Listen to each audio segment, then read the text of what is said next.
600 సంవత్సరాల దలైలామాల చరిత్ర. దలైలామా అంటే మహాసముద్రమంత జ్ఞాని అని అర్థం. ఈ పదాన్ని దలై అనే మంగోలియా పదం నుంచి, లామా అనే టిబెట్ పదం నుంచి తీసుకున్నారు. దలైలామాల చరిత్ర ఇప్పటిది కాదు, 600 సంవత్సరాల క్రితం నాటిది. వీరిది వజ్రయాన బౌద్ధ మతం. నలంద బౌద్ధ మతాన్ని అనుసరించేవారు కూడా దలైలామాకు అధిక ప్రాధాన్యత ఇస్తారు. దలైలామా హోదాలో ఉండేవారు భౌతికంగా అంతరించరని, వారికి పునర్జన్మ ఉంటుందని నమ్ముతారు. 1391లో గెందున్ దుపా తొలి దలైలామాగా ఆవిర్భవించారు.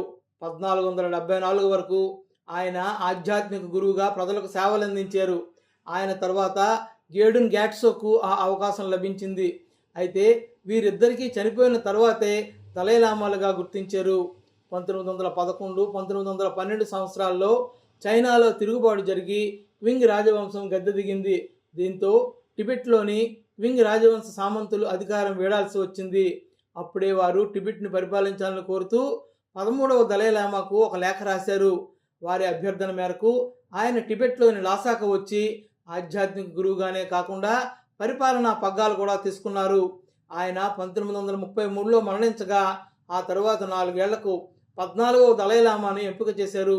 ఇప్పటి వరకు ఉన్న 14 మంది దలైలామాల్లో 12 మంది టిబెట్లోనే జన్మించారు. 4వ దలైలామా యాంటన్ గ్యాట్సో 1589లో మంగోలియాలో జన్మించారు.